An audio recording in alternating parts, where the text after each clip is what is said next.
may read from the back, where I tie the theoretical problems to a dozen further objects to give context in the field of material history.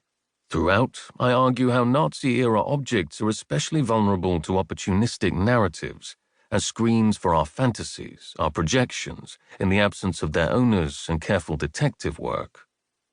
This object history of memory is being written at an urgent turning point, one of generational change.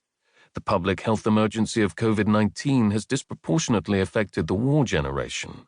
Consider the following. A 22-year-old in the last year of the Second World War is 99 years old in 2022.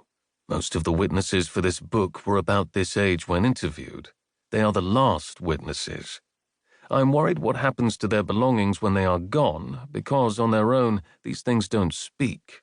Line them up on a table, try talking to them one by one, and I bet you won't get a word out of them.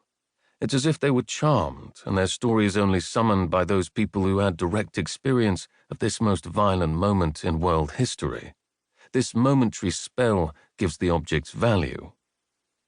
The line between the junkyard and the museum is a good story.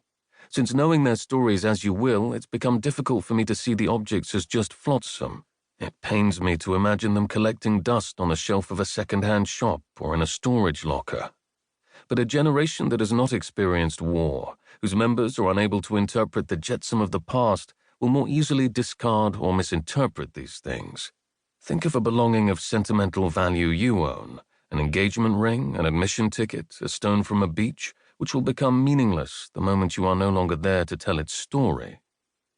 It is no coincidence that resurgent nationalism and xenophobia gain ground, and not just in Germany, as we lose those who saw their extreme consequences. Because many stories can be spun from these objects, but not all of them are true. Berlin, December 2021. My grandfather's knife. The knife. My grandfather kept a knife with a swastika on the wall in his basement. When I was small, he took me down to see it, and it frightened me. It hung cold from its hook, surrounded by other weapons the veteran had collected or inherited. There was the riding crop and the sword of my great-great-grandfather, a colonel from the Boer War. The colonel's sword was imbued with positive feelings. The material was bright and shiny and silver, and I had read enough fairy tales to want a sword. But even at the age of 6 or 7, I knew to distrust the knife in its scabbard. I did not have the words then, nor really now, to describe its negativity. Was it the silver eagle's head, decorated with carved feathers, that it was bolted with a layer of bone, human, below the elaborately carved hilt of laurels? Was it the scabbard of worn leather for the ferocious blade that had brushed against some trouser leg? When my grandfather took it down from the wall and unsheathed it, the knife made an efficient sound, a slide and a click. This was so unlike the elegantly resounding ring of the colonel's sword. And when he lowered it into my hands, I looked into the blank eye of the eagle. I examined all the X's carved into the silver of its hilt. I turned it over, fascinated with the insignia of the eagle, wings spread, also wreathed with laurel leaves, all surmounting the swastika.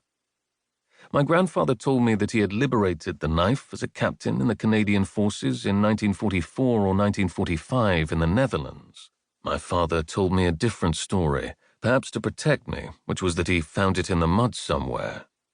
At that age, the word liberate was a positive one. I did not for a moment think that it could be a euphemism for capturing or killing the enemy.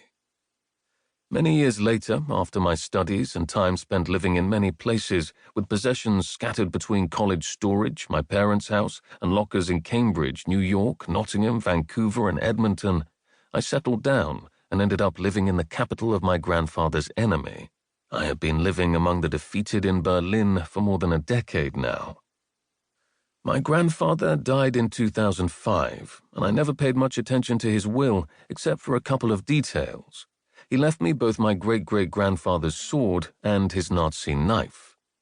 The sword was outside normal baggage restrictions. It's still in my parents' basement, and I wonder if I should transport it with golf clubs one day.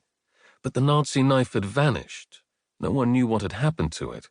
Thank goodness, my aunt told me. It was so horrific. Stuff like that should just disappear.